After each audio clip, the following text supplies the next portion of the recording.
Рахмет Асхат Қанатұлы, құрметті әріптестер. Жалпы академия қабырғасында әдістемелік нұсқаулық хат әзірленіп аяқталды.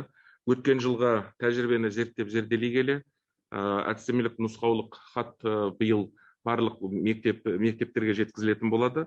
Сіздердің назарларыңызды осы биылғы оқу жылындағы енетін жаңа өзгерістерге назар аудартқым келеді. Біріншіден,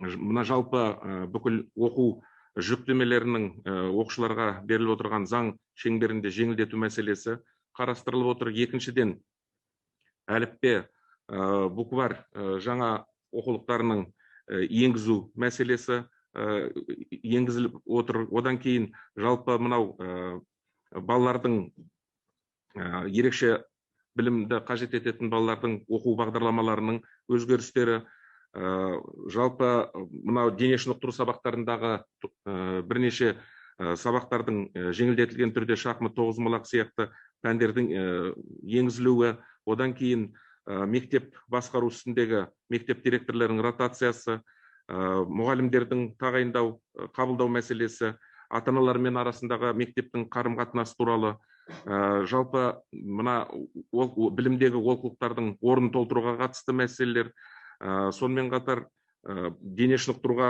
бүгінгі күні балалардың пандемиядан кейінгі денсаулығын күшейтуге қатысты мәселелер қозғалып отыр.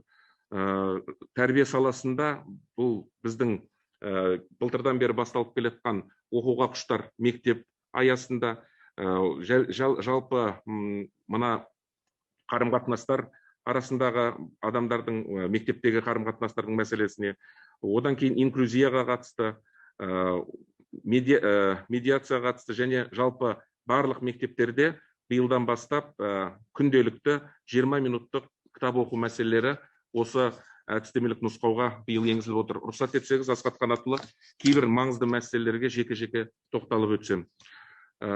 Жалпы өздеріңізге белгілі, білім заңына байланысты оқушылардың мемлекет басшысының тапсырмасына сәйкес білім заңына өзгерістер енгізілген болатындығын, бұл оқушылардың оқу жүктемесінің жеңілдету мәселесіне қатысты және мұғалімдердің 18 сағаттық оқу жүктемесін 16 сағатқа көшіруге қатысты.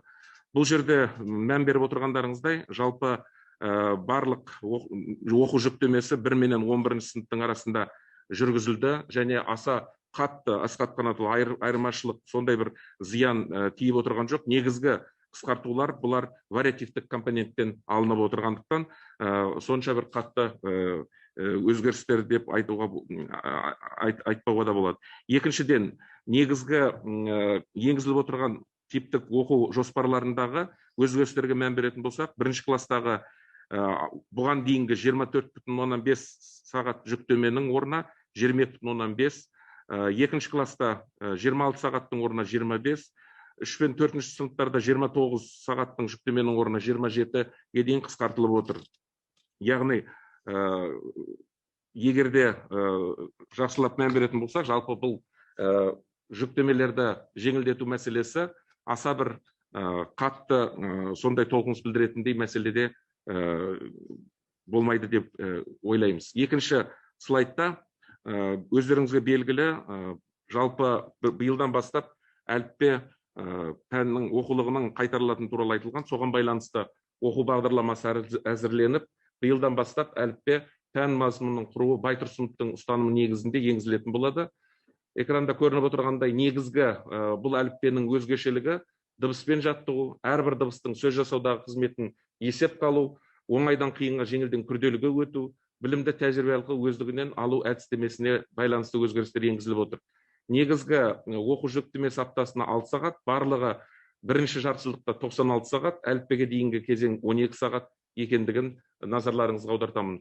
Точно так же и по букварю аналогично порядок и объем усвоения букв алфавита и звукового значения каждой буквы задаются программой. Из программы исключены лексические темы из системы цели обучения. Это новизна в этом году әліппеде және буквардағы. Келесі слайд.